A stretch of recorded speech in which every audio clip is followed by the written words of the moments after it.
Satsangis expect questions. We have some questions available. We have ready made now. The Swamiji can speak or something. Questions? Swamiji is not the question, something that which is practical for all of us to go back home and do it, apply it on ourselves. That Swamiji has already told. Swamiji, you take questions? Yeah, questions is better. In the question you will get something. If something they will say, Swamiji, you say it like this.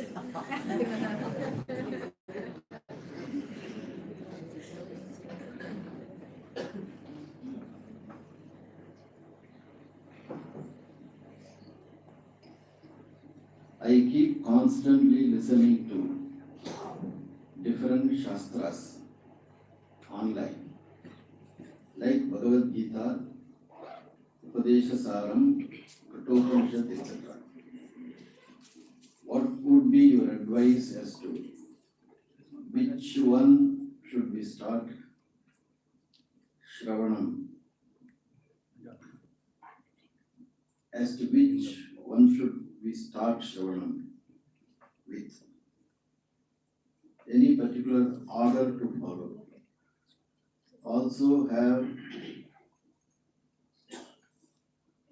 read different sutras like Yama, Niyama, Asana, etc. And after I start as a rule,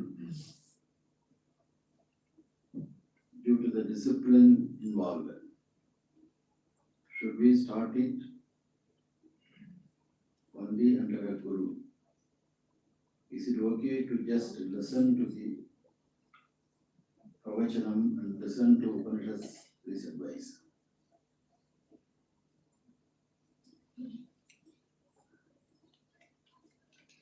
The question is order of listening Shastras.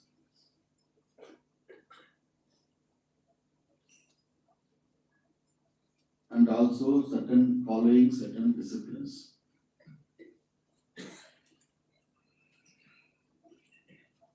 One should follow the disciplines under the guidance of the Guru.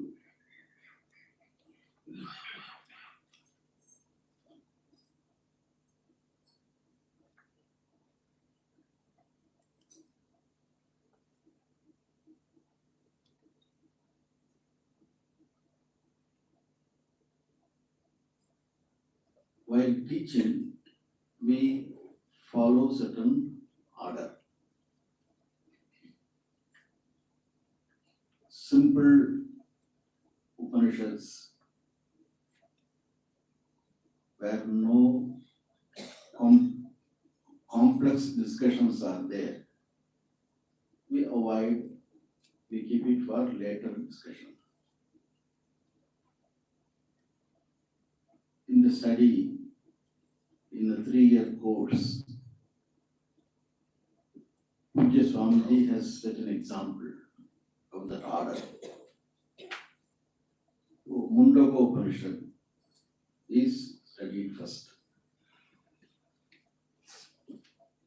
Very simple Upanishad. Like this, there are certain order is there. For general study, Bhagavad Gita is the best Shastra to begin with. Because we can relate with Bhagavad Gita better.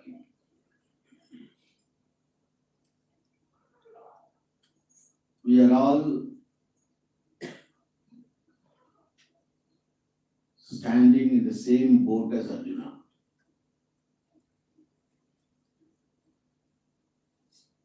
Upanishad students are adhikaris. We find Nachiketa, Shvetaketu. These students are adhikaris.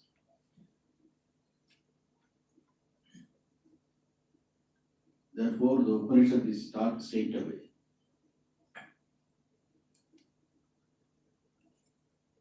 In Bhagavad Gita, we find Arjuna had same problem as we have. Therefore, we can identify the student better. Bhagavad Gita is the best Shastra to begin with. In fact, Bhagavad Gita is enough, not the Shastra to begin with. Bhagavad Gita is enough for once gaining the knowledge. It gives us the means of gaining jnana yogyata. It also gives jnana. Both are covered in Bhagavad Gita. Therefore, this order, we need not bother much. We can focus on Bhagavad Gita. And as far as disciplines are concerned, Yama Niyama, the disciplines,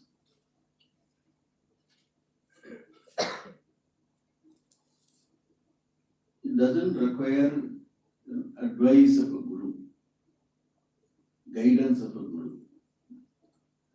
These are all disciplines one has to follow with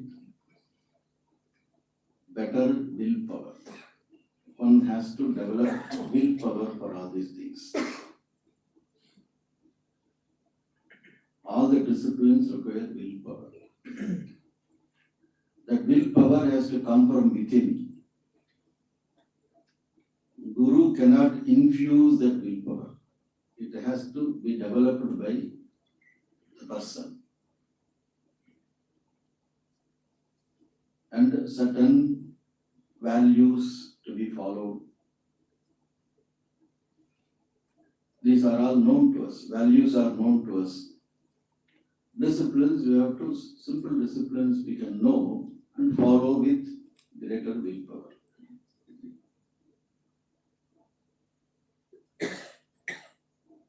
Therefore,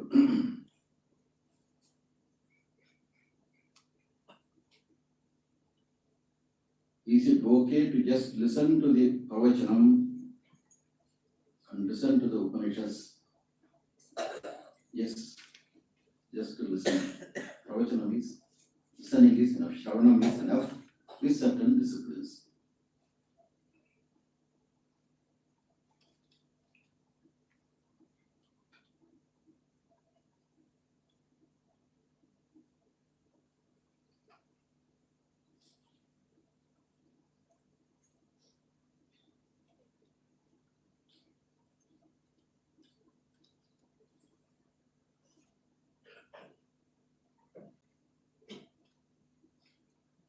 It's a Vyavahara problem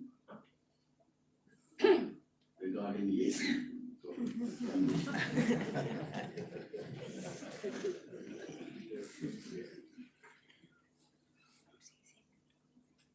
Is it possible to open the doors during afternoon lectures? Yes, the doors can be opened, no problem.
Realizing that I am Sachidananda, realize the oneness with Ishvara. From this far, how can I realize the oneness with Brahman, which is the fundamental nature? When you realize I am Satchidananda, you are realizing the oneness with Brahman alone. Because Satchidananda is Brahman. Satchidananda and Brahman are not two different things. Therefore, realizing I am Satchidananda, you are realizing oneness with Brahman. They are not two different things. Brahman is called Ishvara in its manifest form. Ishvara, Jiva, these are manifest forms of Brahman. Really, there is oneness with Ishvara. What we talk of oneness is oneness with Ishvara. It's called Jiveshvara Aikyam. In Jiveshvara Aikyam, we have all the prakriyas. All the prakriyas in the form of Karya Karana,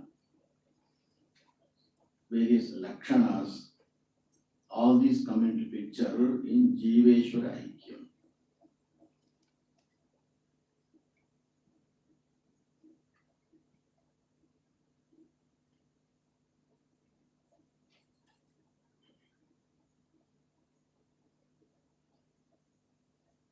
Does it mean that consciousness existence is the first manifestation of Brahman? Consciousness existence is nature of Brahman. Manifestation is in the form of Jiva and Ishvara. So consciousness existence is nature of Brahman as well as nature of Ishvara and Jiva. Jiva and Ishvara are manifest form of consciousness existence.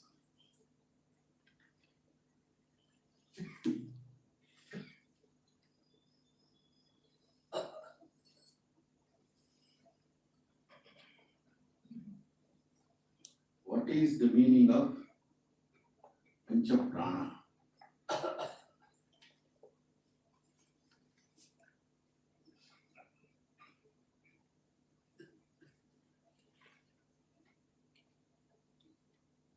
Prana is the creative power, the power of action. Prana is power of action.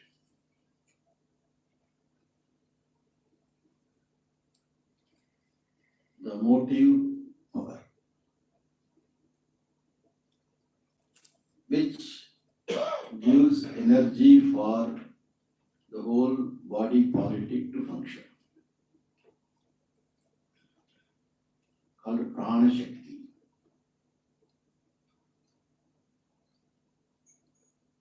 Without Prana, nothing functions.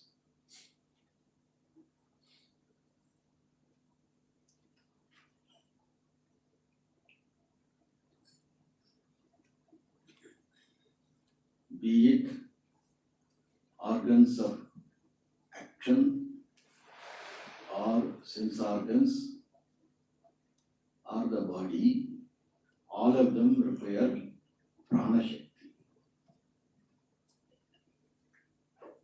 This Prana Shakti functions in fivefold way.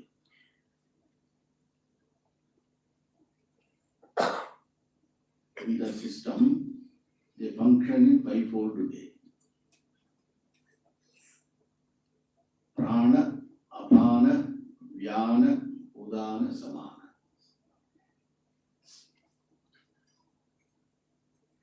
Taking care of different functions in the body.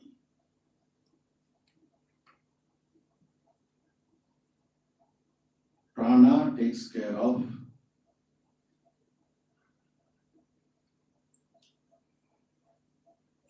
the breathing in, breathing out, which is essential for one's survival. Apana takes care of, these are all modification of one prana. We give 5 names depending upon 5 functions. There is function of evacuation in the body. The same prana functioning as evacuation is the name apana. Circulation, lot of circulation functions are there in the body. Therefore, prana doing the circulation function, we give the name vyana.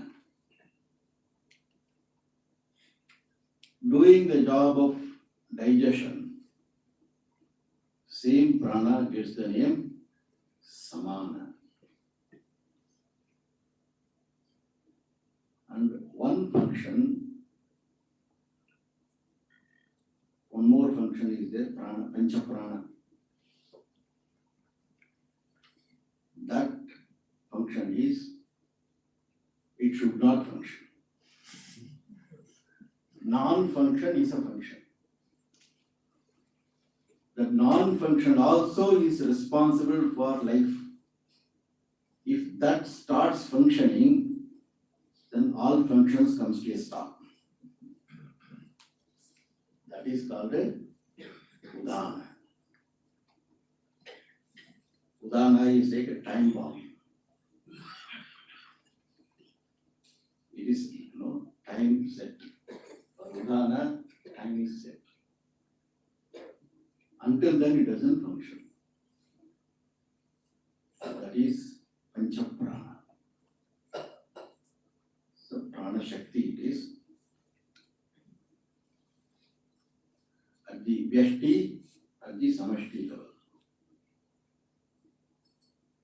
At the samashti level, the same prana, we have different names. We say Hiranyagarbha, we say Sutratma, or at the samashti level.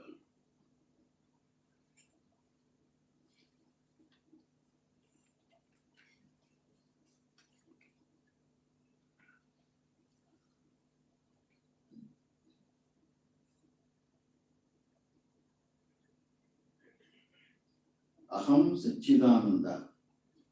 I am the subject whose Swarupa is Satchit, is clearly understood. But how I am Ananta? I have no clarity regarding this aspect, as I still feel I am Alpa. Please explain. Are Anantam and Anandam are synonyms? How? Please explain.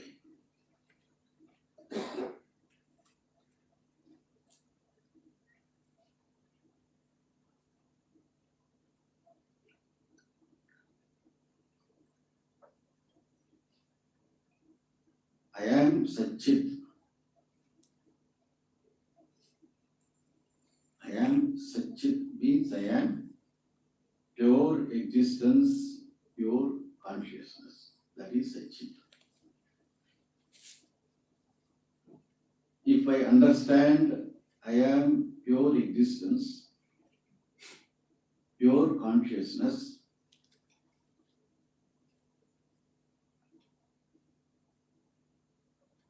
then one will see I am Anantam also. If I am pure existence, pure consciousness, the pure existence, pure consciousness is not limited. What we experience is conditioned existence, conditioned consciousness. Pure existence, pure consciousness has got no limitation. Therefore, when you understand I am Satchit, I am Anantam also is included there.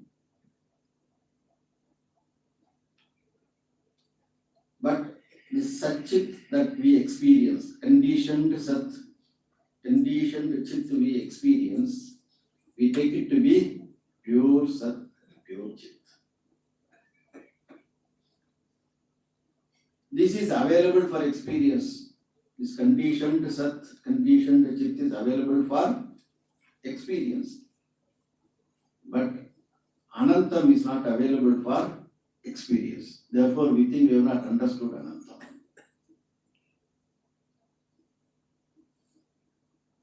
I am limited to the body.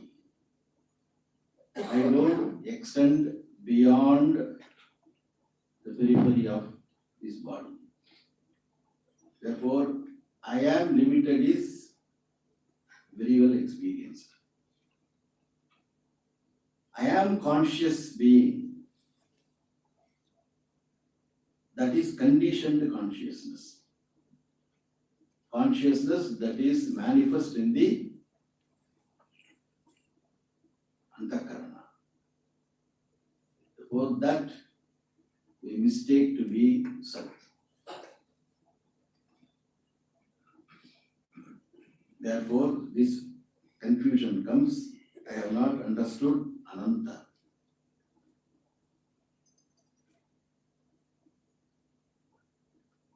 How to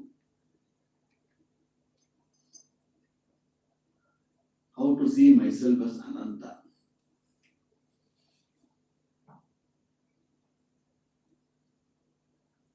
We have to make a shift inside. We think consciousness is within. We think consciousness is within. Whereas within means within the body. Conditioned by the body. Consciousness conditioned by the body. Obtaining, manifesting in the mind. We have to make a shift here. Consciousness does not exist in the body. Body exists in the consciousness. Body exists in the consciousness.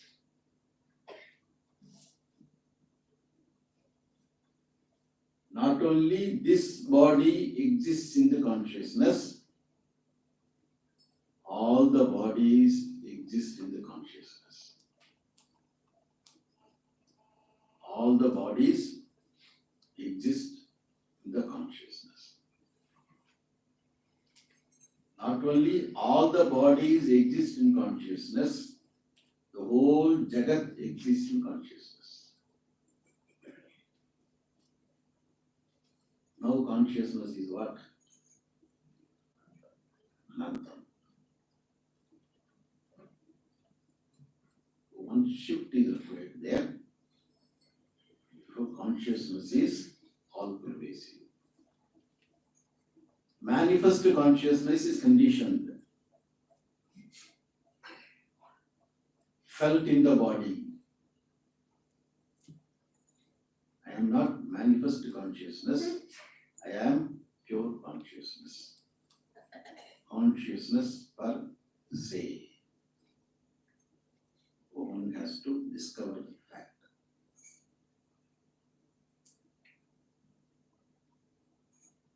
And this limitlessness is Ananda. Anantam, Anandam are one and the same, synonym. How Ananta and Ananda are synonyms? Ananta is limitless, Ananda means happiness, Sukham.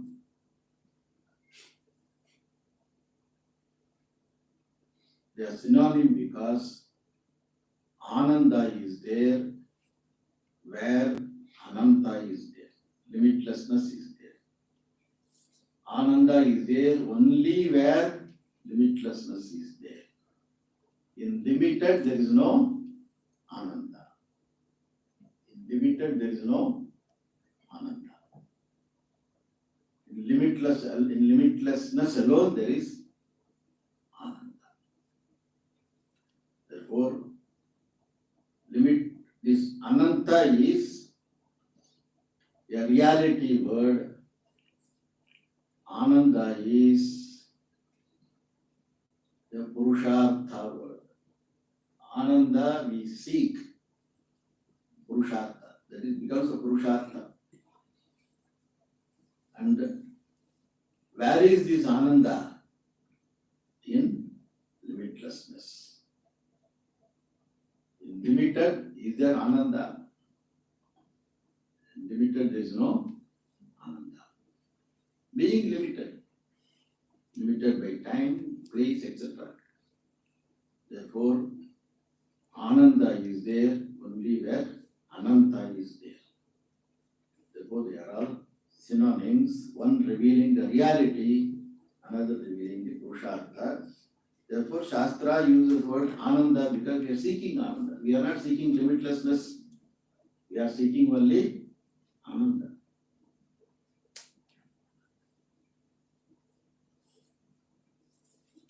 Therefore, we have to understand that Ananda is only Ananta. That's why Taittiriya Upanishad says Satyam Jnanam Anantam. Not Satyam Jnanam Anandam. Satyam Jnanam Anantam. In Anantam, we see Anandam.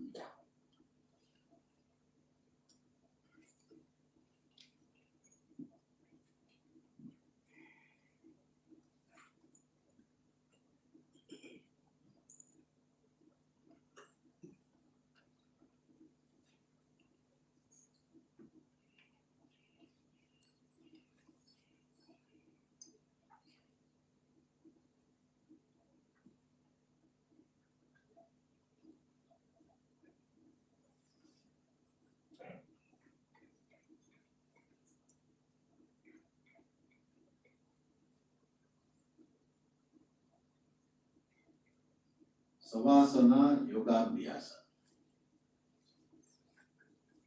We are advised to practice stop thought process.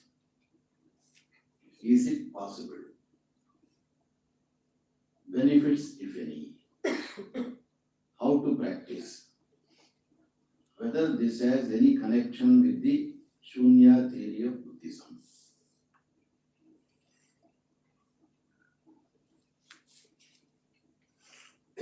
Stop thought process. Is it possible?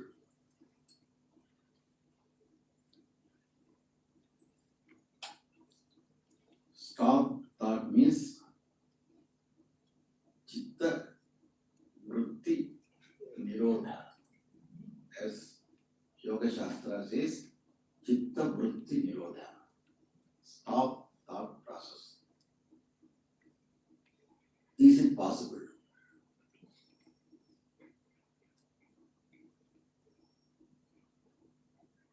It must be possible. Otherwise, Patanjali won't say Chitta Vritti Nirodha.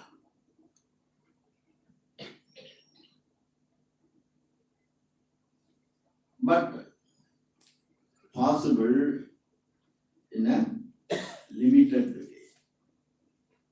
It's possible in a limited way.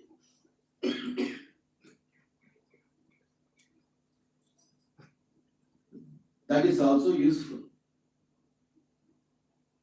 Practicing in a limited way is useful. But one should not think that is moksha. Because absolute Chitta Vritti Nirodha is not possible. You can't stop the mind totally. Impossible.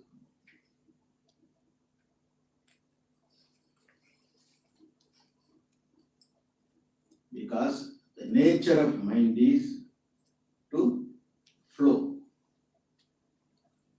Thoughts continuously happen. It is a force.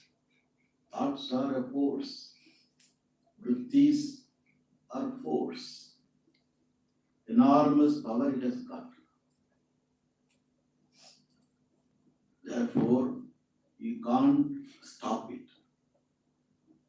If you stop it, one day it will explode. The power of thought will explode, damage the person. Therefore, we don't advise stop thought because it is not possible. You can practice for some time, but not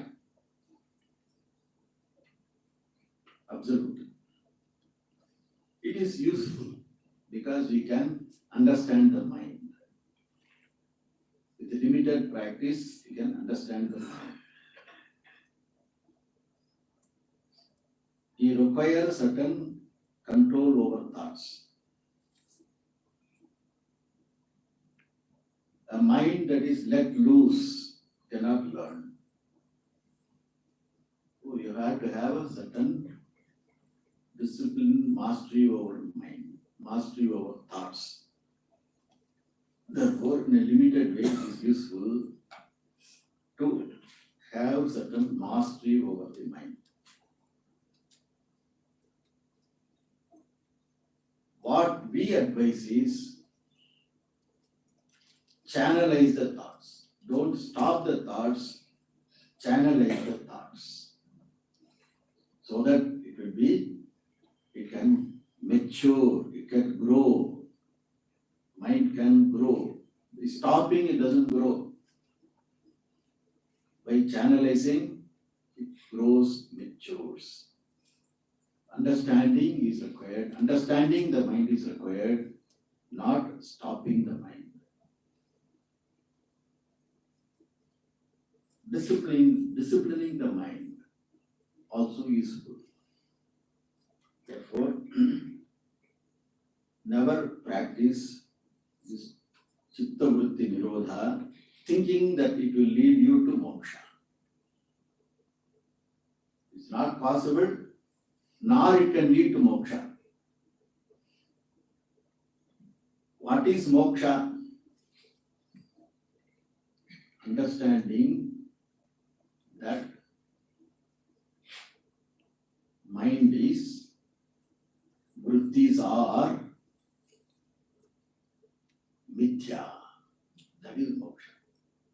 Understanding the vrittis as mithya is moksha. By stopping the mind, what do we gain? Nothing. We don't gain any knowledge. Stopping the mind, we don't gain any knowledge. Using the mind, understanding that mind is mithya. How do you understand the mind to be mithya? Using the mind. Using the mind means doing shravanam, listening to shastra. That is called using the mind. Therefore, using the mind, listening to the shastra, we understand mind is mithya. It doesn't enjoy reality. Thoughts do not have any reality.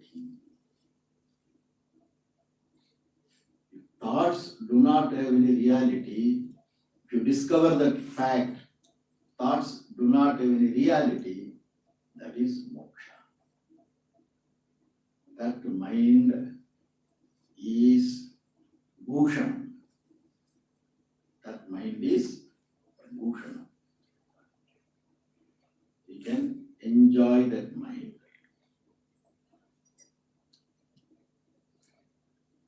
It is defanged mind. Therefore,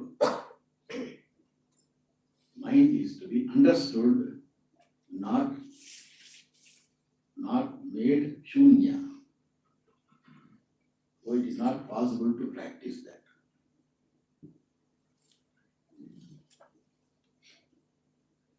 Naturally, maybe that's called shunya. When there are no thoughts, that is shunya. Maybe it has got relevance to Buddhism.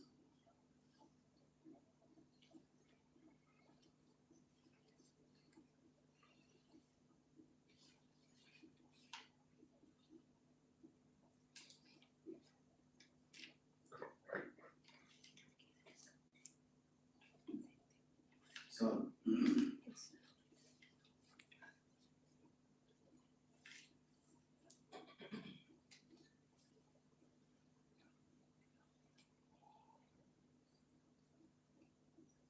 any more questions?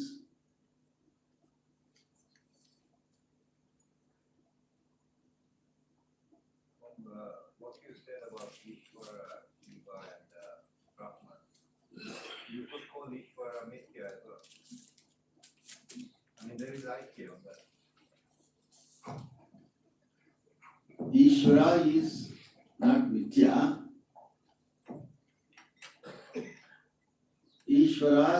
Ishvaratvam is Mithya. Minus Ishvaratvam, what is Ishvara? Pure consciousness. That is Satya. Ishvaratvam is Mithya. Ishvara's Surupa is consciousness, pure, Chaitanyam, that is Satyam. And so too, Jiva's Jivatvam is Mithya. And Jiva's Surupam is pure Chaitanyam. There is oneness in Chaitanya. Jiva's Surupa is Chaitanyam. Ishvara's Surupa is Chaitanyam.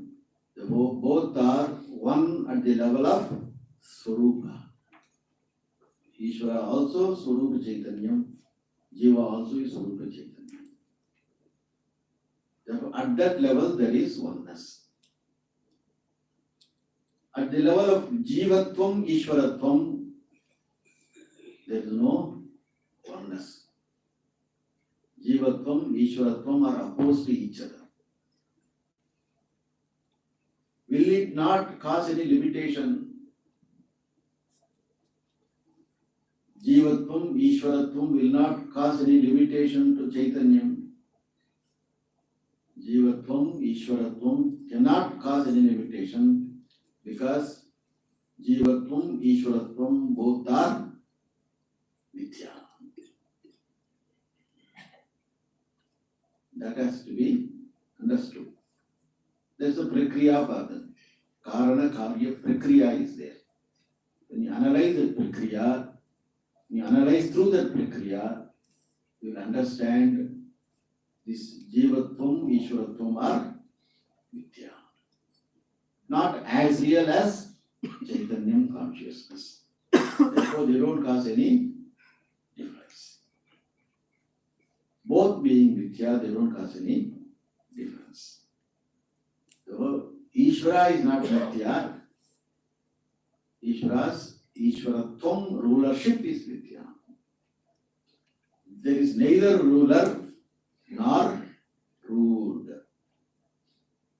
Both are as though.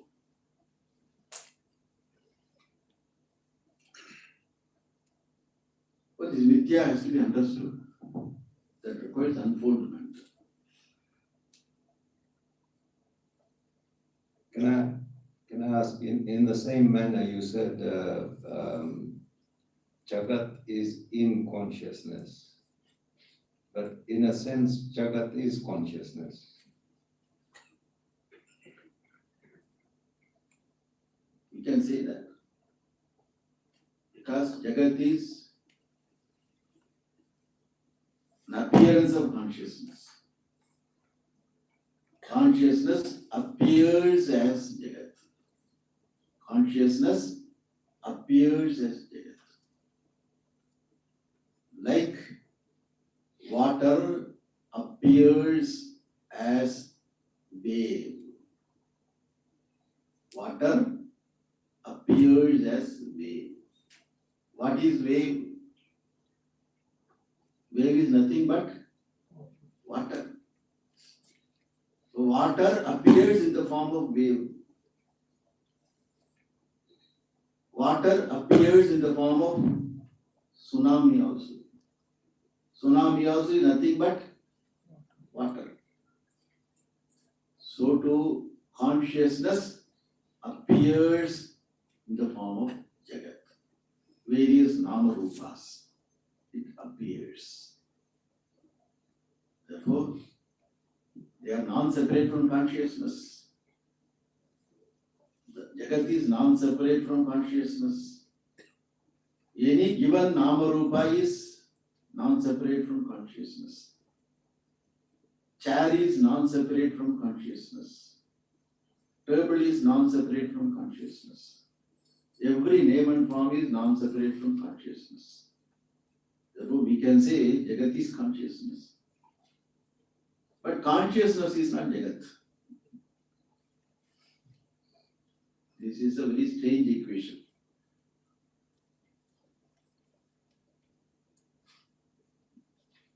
Jagat is consciousness, consciousness is not Jagat. Because consciousness appears as Jagat. Therefore, it's not Jagat. Very subtle truth it is.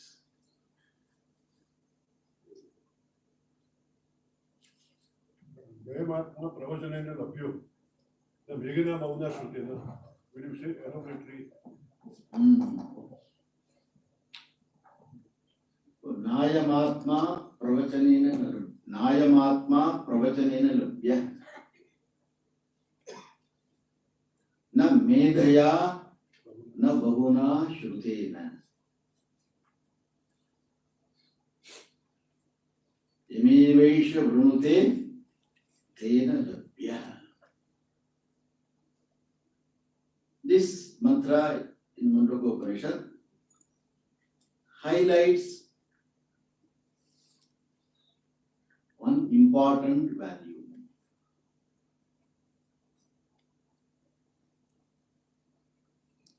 Therefore, it's highlighting one important value.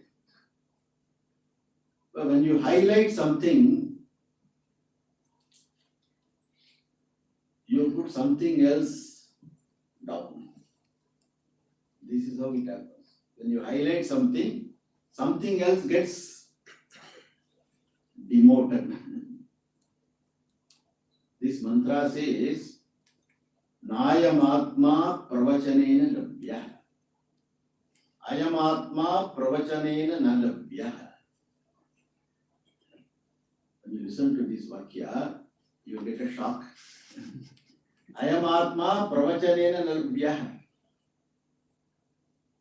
Pravachana means talking about, listening to it. Na ayamatma pravachanena labhya.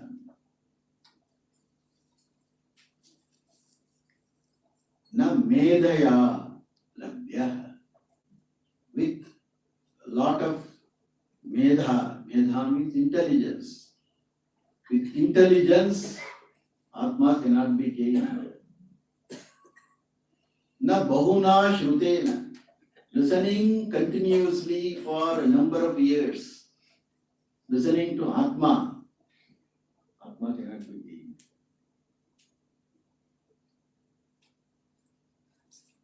What are we doing now? We are doing Shravanam. Mantra says, by Shravanam you cannot gain Atma. Na bahuna shrutena. Then how one can gain Atma? Imevaisha vrunute tena labhya. One has to choose to know Atma. One has to choose to know Atma. Unless you make the choice, listening for any number of years will be useless. Pravachanam will be useless. Medha will be useless. All these things will be useful when when you have chosen to know Atma. That means you have mumukshutvam. You have mumukshutvam. Mumukshutvam means I have done purushartha nischaya. I have done purushartha nischaya. Unless the purushartha nischaya is done very clearly, mumukshutvam will not take place. Mumukshutvam is not there, all these things will be useless. So one can keep on listening without clarity about what I want in life. That is called a lack of choice. So one has to have, one must have done purushartha nischaya. What I actually want in life should be clear. Because various human ends are there. I am pursuing so many ends in life, but I continue to seek. I continue to be a seeker. I don't want to be a seeker, but I continue to be a seeker. Therefore, what is it that I want in life? I want freedom from being a seeker. If you analyze, I want to be free from being a seeker. I want to be, I want to be myself. I want to be free from seeking. Seeking means I have to go about. I have to go here, I have to go there, I have to do this, I have to do that. That is stress. I want to be happy without seeking anything. I want to be free from seeker. So that is what I really want in life. Freedom from seeking. That freedom from seeking is called moksha. Freedom from seeking. Freedom from seeking, when will you gain? Freedom from seeking, when will I gain? When I discover myself to be full and complete. Purnaha. When I discover myself to be Purnaha, complete, then seeking stops. Therefore, the freedom from seeking is moksha. I have to discover myself to be full and complete. Then you have to know what is the nature of moksha. This nature of moksha is, this purnatvam cannot be a product. Purnatvam cannot be a product. If it is a product, it will become apurna. If it comes into existence, it will also go away in time. For purnatvam, when you analyze, it has to be not a product.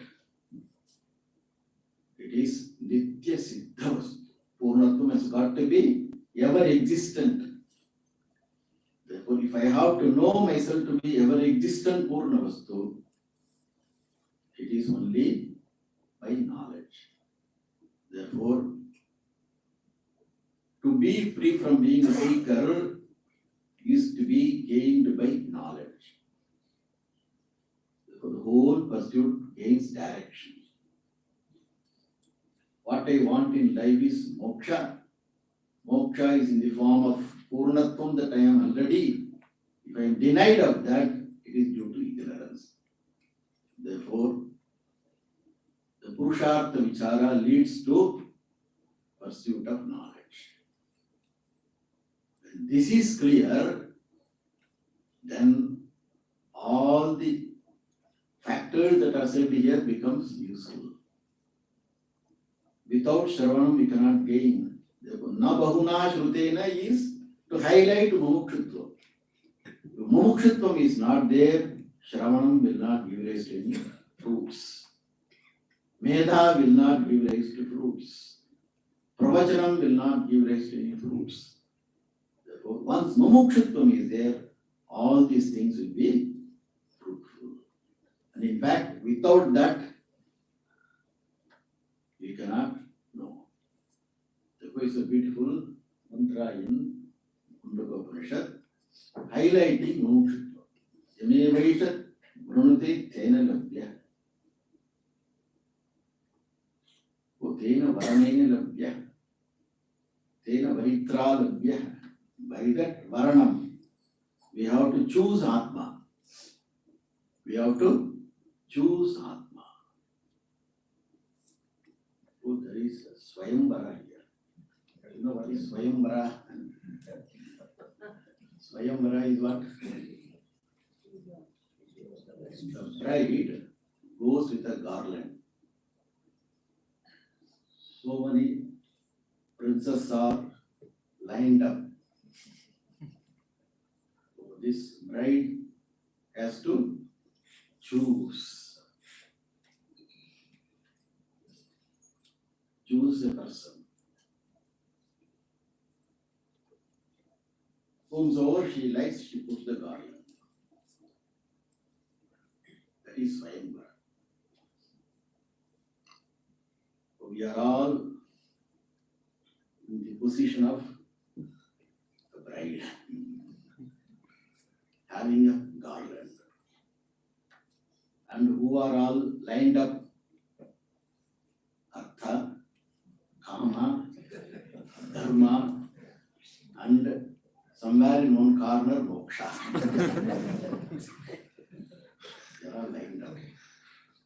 Therefore, we have to choose. We take the garland, and wherever we put the garland, that decides our life.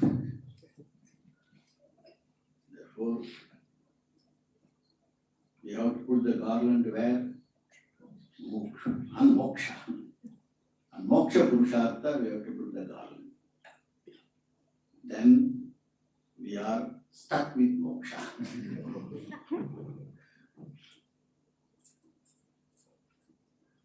Tera varanena labhya. One can gain by that choice. Very beautiful mantra it is.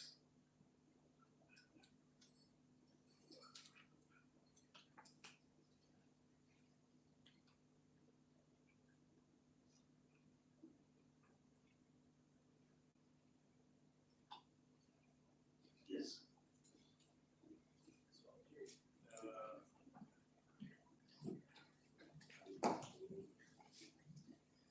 Swamiji, it's very easy to understand pot, clay, water, wave, all of this. But how to understand the subtle body?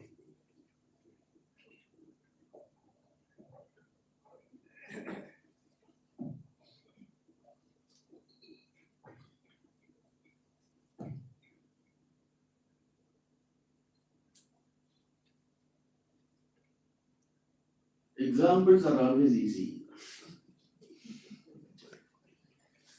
To understand the examples, very easy. But the illustrated belongs to a different level. All these examples are in Vyavahara, therefore we can understand that. They are also objects of perception. All the examples are objects of perception. They are in the sthula realm, gross realm. Therefore, examples are easy to understand. We give examples to know the possibility of illustrated being true. Examples are to understand the possibility of the truth being there. Therefore, it is subtle level, different level it is. Therefore, it is difficult to understand what is illustrated. It requires a subtle mind. We are tuned to grasp things. Mind is able to understand, grasp things. Mind has to be tuned to think subtle. You have to train the mind to think subtle. That's a training. You have to dwell upon subtle things. Train the mind. The more you train the mind to dwell upon subtle things, one day it will understand. Therefore,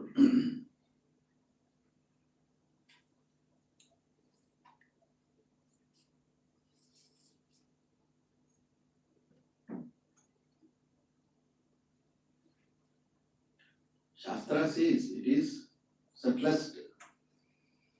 Sukshmat sukshmataram. It is the most subtle. Therefore, one has to train the mind to be subtle. Train to think subtle. Then it can understand the subtlest.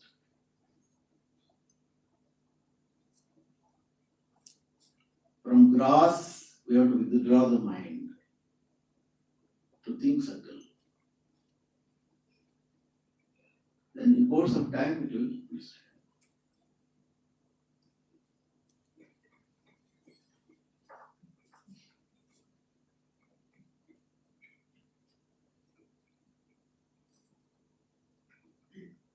Japa also is one of the techniques for that.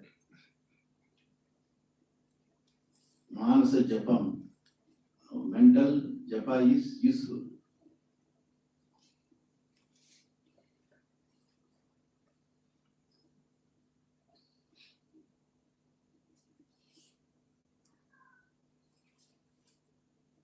Okay.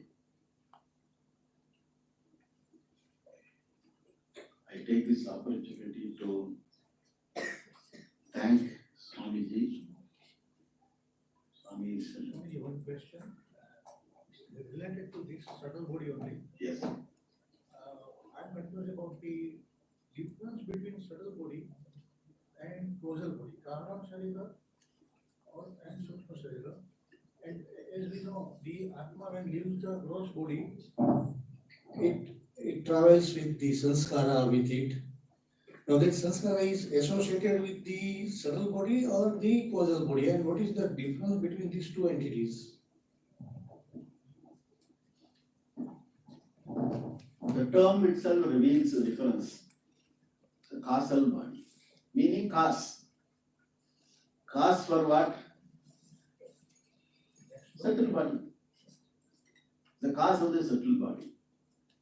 So subtle body is the effect. Causal body is the cause. So cause-effect relationship is there between causal body and subtle body. So cause is ajnana. Causal body is what? Ajnana. Ajnana. Self-ignorance is the cause. So self-ignorance is called a causal body. And because of self-ignorance, we have this janma. This body is there because of self-ignorance. Therefore, avidya or self-ignorance, which we call causal body, is in the form of vritti, ajnana vritti. Ajnana vritti means atma ajnana vritti. That is called the causal body, which is the cause for everything. And which is because of which we have gross body, subtle body. This is the difference. Therefore, causal body will continue. Causal body will continue. How long it will continue? How long causal body will continue? As long as you don't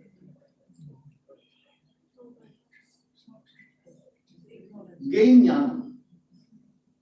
Because what is opposed to ajnanam is jnana. Once you gain self-knowledge, then causal body goes away. If the cause goes away, effect also goes away. Subtle body also gets disintegrated. And jnana vritti, self-knowledge, is the cause for removal of all bodies. Causal body, subtle body, and gross body. All of them are resolved in the wake of knowledge. As long as knowledge doesn't take place, they continue. Causal body continues, subtle body continues, but in different forms. Now it is human subtle body. Next Janma, we don't know what subtle body it will be. It will be elephant subtle body also, or mosquito subtle body. Subtle body changes in keeping with the gross body. Gross body will change, and in keeping with the gross body, subtle body will change. Therefore, human mind cannot be there in mosquito body. Human mind is there in mosquito body. Mosquito will behave like what? Human. Therefore, subtle body has to adjust itself to the gross body. So, gross body changes, subtle body changes, and causal body will continue. Once you negate causal body by self-knowledge, everything comes to an end.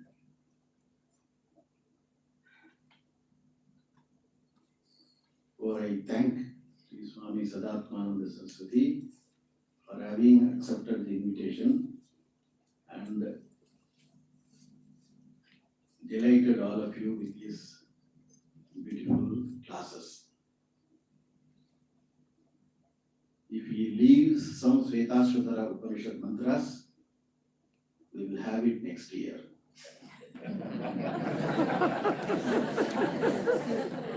Therefore, he need not rush to finish the text. Whatever he has not finished can be done next year. Thank you.